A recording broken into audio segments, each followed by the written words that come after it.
وعلى آل سيدنا ومولانا محمد وبارك وسلم.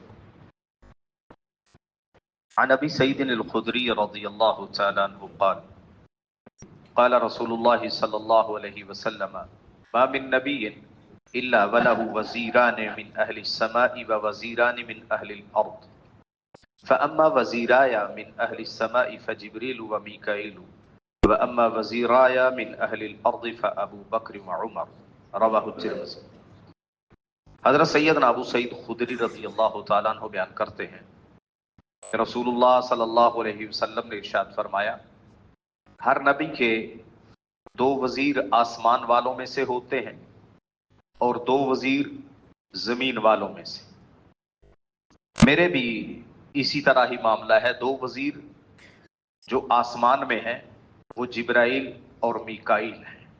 یہ میرے آسمانوں کے وزیر ہیں آسمان والوں میں سے. اور جو زمین والوں میں سے میرے وزیر ہیں وہ ابو بکر اور عمر ہیں. گویا کہ اللہ کے نبی صلی اللہ علیہ وسلم نہ صرف وزارت کا اعلان فرما رہے ان دونوں کے لیے بلکہ جبرائیل و میکائیل کے ساتھ مشابہت بھی ہے. اور جب ان کی زندگیوں کو دیکھا جائے تو جبرائیل علیہ الصلوۃ والسلام ان کا معاملہ وحی کا، انبیاء کے اوپر وحی لایا کرتے تھے، یا جو دین کی مخالف طاقتیں ہوتی تھیں ان کے اوپر عذاب کا معاملہ بھی جبرائیل علیہ السلام کے سپرد تھا. اسی طرح سیدنا ابو بکر صدیق رضی اللہ تعالیٰ عنہ کی زندگی کو دیکھا جائے تو قرآن مجید جس کا تعلق وحی کے ساتھ ہے اس کو سب سے پہلے کمپائل کروایا سیدنا ابو بکر صدیق نے.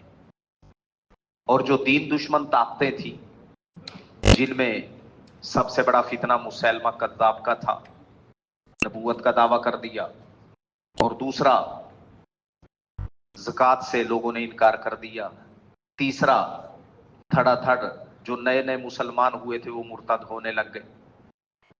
تو گویا کہ دین دشمن طاقتیں وہ سر اٹھانے لگی، ان کا سر کچلا، ان کو لگام ڈالی، ان کا مقابلہ کیا ابو بکر صدیق نے.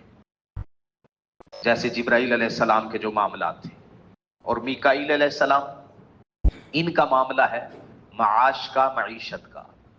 جو معاملات زندگی سے تعلق رکھتے ہیں، روزی سے، رزق سے، امن و امان، چین سکون سے، وہ معاملات سپرد ہیں میکائیل علیہ السلام کے. چنانچہ سیدنا عمر رضی اللہ تعالیٰ عنہ کے دور حکومت کو دیکھیے، مسلمانوں کی معیشت مضبوط ہوئی اسی زمانے میں. مسلمانوں کو بھرپور امن و امان ملا صحیح طریقے سے اسی زمانے میں. گویا کہ صحیح معنوں میں جو آسمان والے ہیں جبرائیل و میکائیل علیہ السلام وہ آسمان والوں میں وزیر، اور بالکل انہی کا پرتو، انہی کی سی وزارت اللہ نے سیدنا ابو بکر و عمر کے مقدر میں لکھ دی. وہ زمین میں اللہ کے نبی صلی اللہ علیہ وسلم کے وزیر. اللہ رب العزت ان دونوں پہ، تمام صحابہ پہ اپنی کروڑوں اربوں رحمتیں نازل فرمائے اور ہمارے دلوں میں ان کے بارے میں بھرپور عقیدتیں نصیب فرمائے. امین. الحمدللہ رب العالمین والعاقبۃ للمتقین.